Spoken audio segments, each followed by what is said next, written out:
بسم اللہ الرحمن الرحیم۔ ماہ ربیع الاول کے سلسلے کا تیسرا پروگرام، جو ہمارے اصل پروگرام باتیں میڈیا کی کا 8واں پروگرام۔ آج ہم بات کریں گے کتب سیرت کا۔ حضور صلی اللہ علیہ وآلہ وسلم کے بارے میں ہزاروں بلکہ لاکھوں کتابیں لکھی گئیں، مختلف زبانوں میں، عربی، انگریزی اور دیگر زبانوں میں، مگر جتنا ذخیرہ کتب اردو زبان میں موجود ہے اتنا کسی اور زبان میں نہیں۔ اردو کتابوں ہی پر ہم اپنی بات کو محدود رکھیں گے، اور برصغیر پاک و ہند میں جو مشہور اردو کتب ہیں ان کا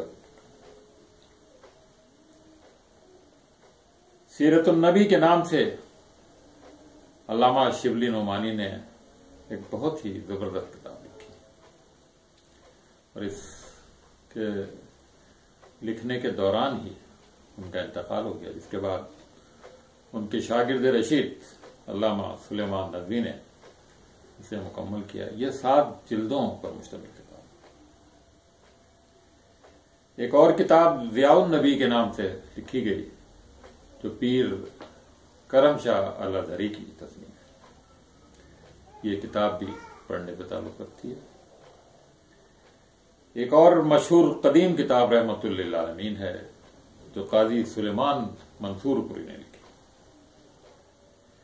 پیغمبر اسلام حیات اور کارنامے کے نام سے ڈاکٹر حمید اللہ کی کتاب بھی بہت اہمیت رکھتی ہے۔ مولانا مودودی کی کتاب سیرت سرور دو عالم، ان کی تفسیر تفہیم القرآن سے ہی ماخوذ ہے، اور انہوں نے حضور کی سیرت کا ذکر قرآن مجید کے ہی حوالے سے کیا ہے۔ یہ کتاب بھی نامکمل ہے، چونکہ پکی زندگی تک پہنچنے کے بعد ان کا انتقال ہو گیا، اور ابھی مدنی زندگی کا ذکر باقی ہے۔ محسن انسانیت نعیم صدیقی کی کتاب الرحیق المختوم شیخ صفی الدین مبارک پوری کی کتاب ہے، وہ بھی بہت مشہور کتاب ہے۔ ماہر القادری کی در یتیم، مناظر اسلم گیلانی کی النبی الخاتم، اور اس طرح علامہ عنایت اللہ سبحانی کی محمد عربی، مولانا عبدالحی کی حیات طیبہ، مولانا ابوالحسن ندوی کی نبی رحمت، مولانا ابوالکلام آزاد کی رسول رحمت، مولانا ادریس کاندھلوی کی سیرت مصطفیٰ، مولانا وحید الدین خان کی پیغمبر انقلاب، اور مولانا جلال الدین عمری کی اوراق سیرت بہت ممتاز کتب میں شامل ہے۔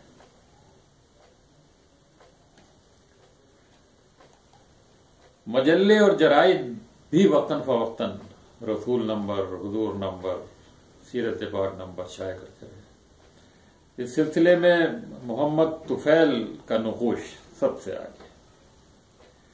نقوش نے 13 جلدوں میں رسول نمبر شائع کیا، اور اس نمبر کو ایک دستاویزی حیثیت حاصل ہے۔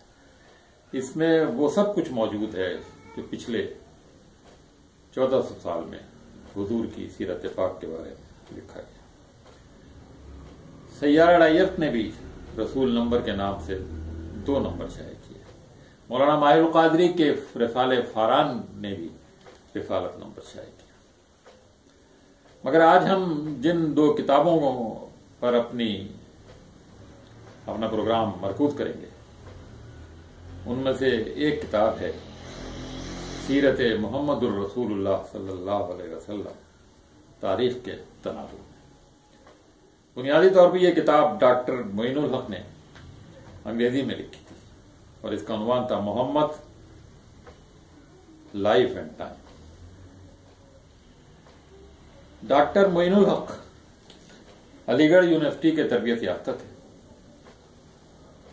اور وہیں سے انہوں نے سیرت پر تحقیق کا کام شروع کیا تھا. انہوں نے پاکستان میں تاریخ پر ریسرچ کا کام پاکستان ہسٹوریکل سوسائٹی کے قیام سے شروع کیا. ان کی یہ کتاب غیر ملکی مستشرقین کے اعتراضات کا جواب بھی ہے. انگریزی انداز کے پڑھے چلنے والے اسکولوں اور کالجوں کے طلباء اور اساتذہ کے ذہنوں کو کھولنے والی بھی ہے. اور آخر میں انہوں نے یہ بتایا ہے کہ حضور نے جو ریاست قائم کی تھی وہ کس طرح کی تھی، اس کا نظام کس طرح کا تھا، اس میں کس طریقے سے خلفاء منتخب کیے جاتے تھے، ان کا معاشرتی اور معاشی نظام کیا تھا. ڈاکٹر صاحب کی اس کتاب کا اردو میں ترجمہ، جیسا کہ میں نے بتایا، سیرت محمد الرسول اللہ صلی اللہ علیہ وسلم تاریخ کے تناظر میں، یہ کتاب جناب رفیع الزماں زبیری نے اس کو اردو کا قالب پہنا ہے اور ایسے حالات میں یہ کام کیا ہے جب ان کی اہلیہ محترمہ سخت علیل تھی. ان کی تیمارداری کے ساتھ ساتھ جناب زبیری صاحب نے یہ کام انجام دیا. ڈاکٹر معین الحق صاحب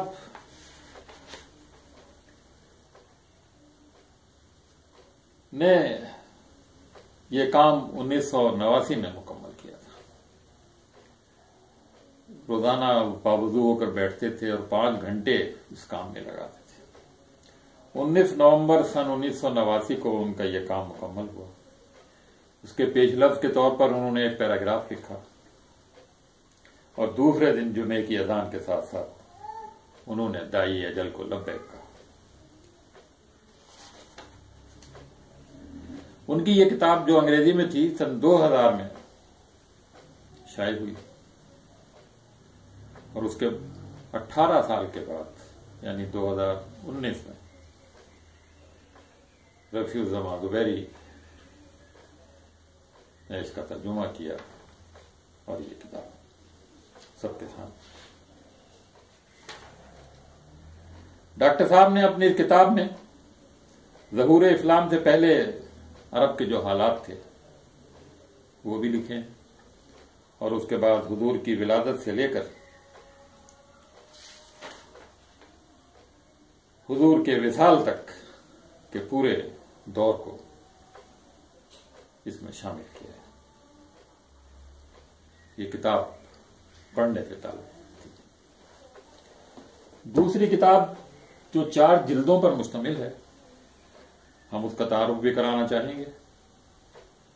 یہ کتاب ممتاز بزرگ صحافی محمد رفیق ڈوگر نے لکھی ہے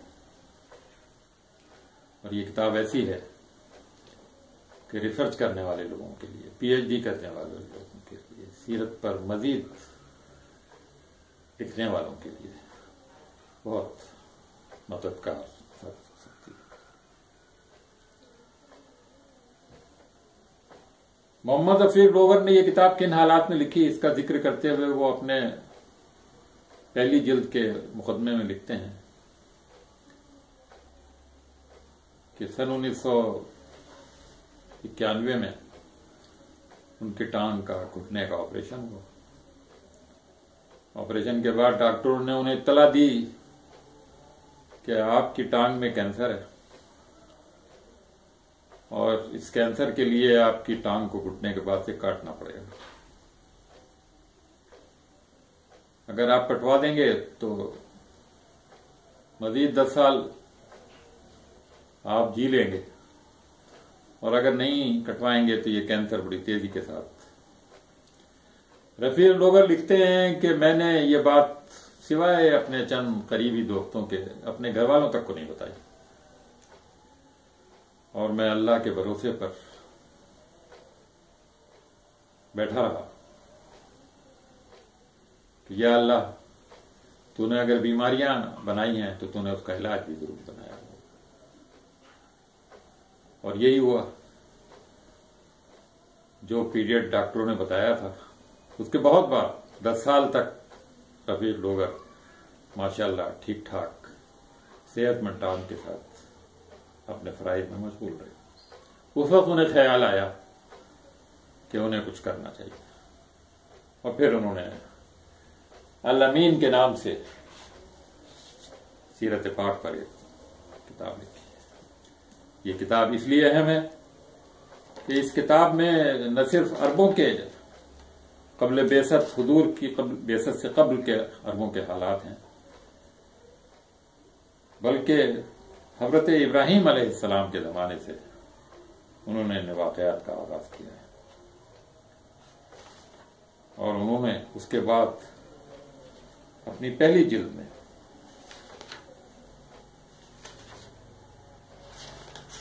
پوری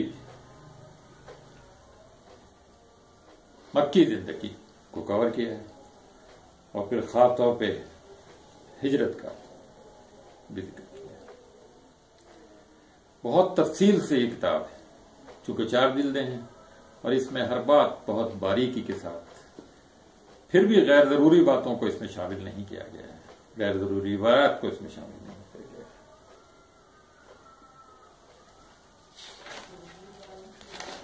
اس کے بعد دوسری جلد ہے جس میں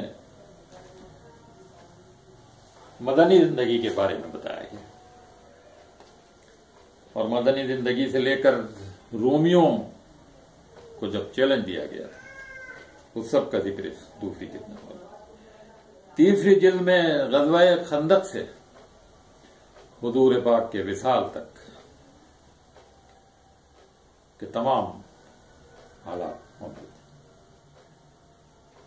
رفیق ڈوگر نے چوتھی جلد میں جس کا پہلے ان کا ارادہ نہیں تھا لکھنے کا یہ بتایا ہے کہ حضور نبی کریم صلی اللہ علیہ وسلم نے جو نظام ریاست دیا وہ کیا تھا, وہ کیسا تھا, اس کی معاشرتی زندگی کیسی تھی, اس کی معیشت کیسی تھی, اس کی اخلاقیات کیا تھی, اس کا نظم و نسق کیا تھا اور وہ نظام کیا اب بھی لایا جا سکتا ہے, کیا اب بھی وہ قائم کیا جا سکتا ہے, اور اگر کیا جا سکتا ہے تو اس کے لیے کیا بنیادیں ہونی چاہیے. یہ 4 جلدیں پڑھنے سے تعلق رکھتی ہیں. آپ ان کتابوں کا مطالعہ کیجیے. یہ ماہ ربیع الاول کے سلسلے کا ہمارا تیسرا پروگرام تھا. انشاءاللہ اگلے پروگرام میں پھر آپ سے ملاقات ہوگی. اللہ حافظ.